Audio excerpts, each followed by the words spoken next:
All right, buckle up for a deep dive into a scenario that could really shake things up. We're talking about a potential financial misfire that could hit the U.S. economy hard. We're looking at a report called Financial Misfire, along with some recent climate data from climate.gov. The big question here is, what if all this stability we see in the financial world, what if it's just an illusion? Yeah, kind of like a magician's trick, right? This report suggests that regulators are actually letting banks hide losses, these hold-to-maturity assets. It's a way to keep things looking stable on the surface, but underneath could be some real problems brewing. So it's not really an accurate picture of how healthy the banks actually are.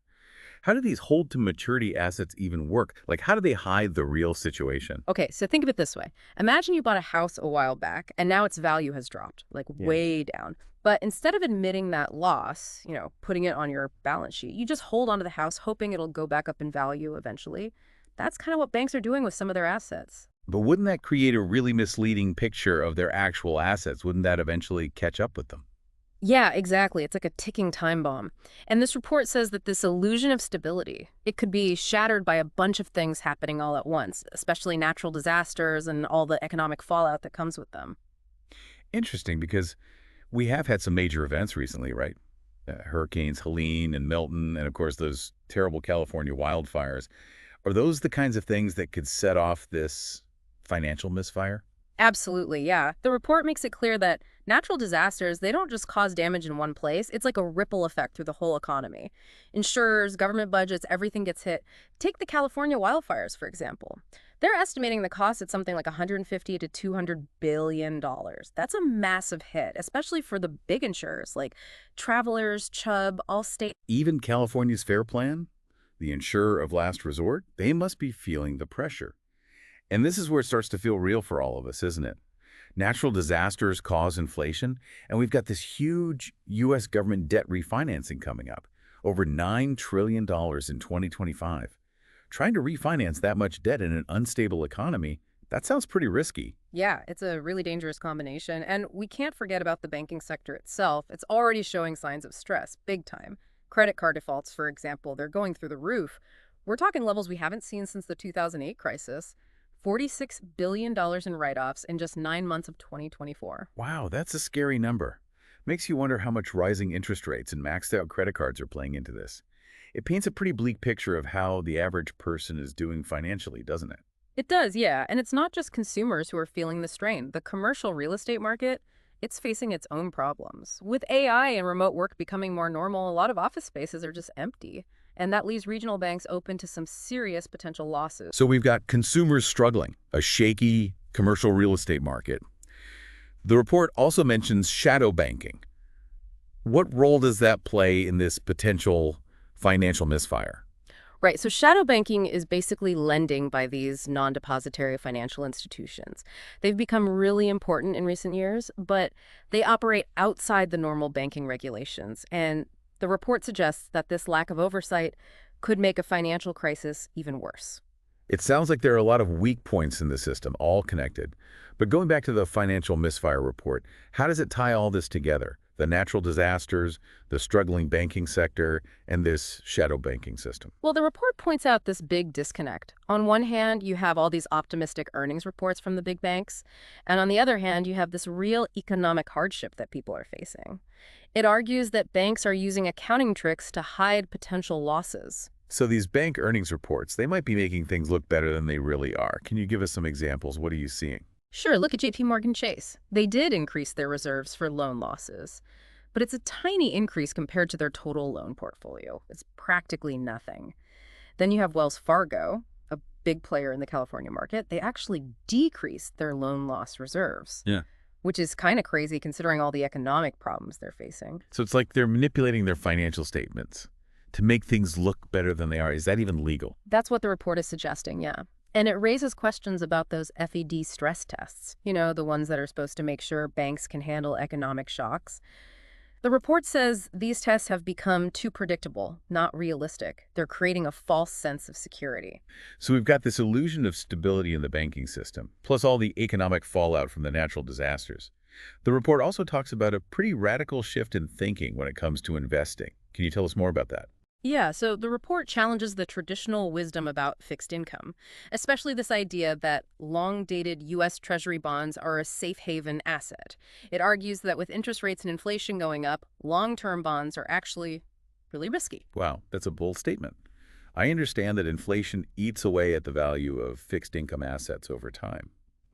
But why does the report go so far as to suggest getting rid of long-dated bonds completely? Well, they say that with inflation, the purchasing power of those future interest payments, it just shrinks and shrinks. It's like watching your money slowly disappear. So if bonds are out, where does the report suggest we look for stability in returns? We talked about gold earlier. Are there other options? They really emphasize real assets, tangible things that have intrinsic value, things that aren't as affected by market swings. Real assets, so like holding something concrete in your hand. Can you give us some examples? Yeah, so gold is a perfect example, right? It's always been seen as a hedge against inflation. The report also mentions energy producers and energy infrastructure companies. Those could be good investments. Energy. That makes sense. With all the geopolitical instability and energy shortages around the world, I can see how those sectors would benefit from all the uncertainty. Exactly. The whole idea is to position yourself for an inflationary environment where the cost of everything keeps going up. And energy companies, because of what they produce, they tend to benefit from those rising prices. So we're talking about oil and gas companies, Yeah. but also renewable energy companies and companies that build the infrastructure for this new energy landscape. Exactly. It's not just the companies themselves, but also the infrastructure that supports the industry. Things like pipelines, storage facilities, transportation networks. It's like investing in the picks and shovels of the energy boom. The report also mentions the aerospace and defense sector. What makes that a good investment in this kind of environment?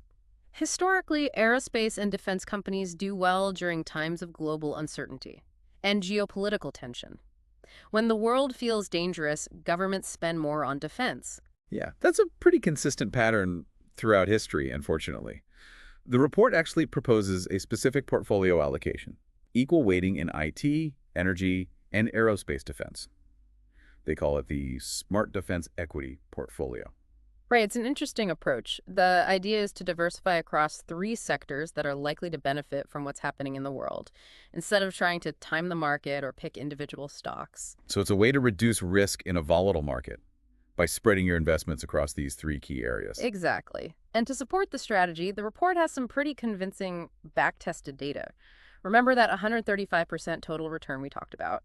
That came from applying a specific quantitative screening methodology to energy and aerospace defense stocks. Okay, that definitely makes their argument stronger. It seems like there's a method to their madness. It's not just randomly picking stocks in those sectors. No, it's much more nuanced than that.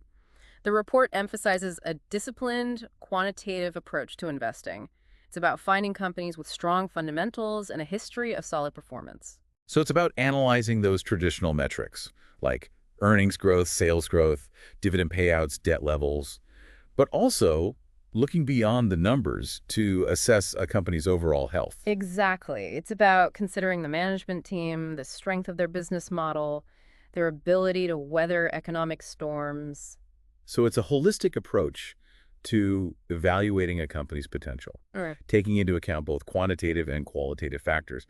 But let's be real, this sounds like a lot of work. Can the average investor actually do this on their own? It does take time and effort for sure. But the report does offer some guidance on how to screen for these types of companies. And there are lots of resources online and through financial advisors that can help. So it's not impossible, but it does require dedication and a willingness to learn. No free lunch in investing, right? Very true. But the potential rewards can be significant. We're talking about strategies for preserving your wealth and maybe even growing it. In an environment where a lot of investors are likely to see their portfolios shrink. That's a powerful reason to do your research. We've covered a lot in this deep dive. We've explored the potential for a financial misfire to trigger a bigger economic crisis. And we've talked about the need for a new approach to investing in response to these changing financial realities. And we've only just scratched the surface. There's so much more to unpack here. But hopefully this conversation has given you a good foundation for understanding the challenges and opportunities that are out there. This report really emphasizes the concept of collective stupidity.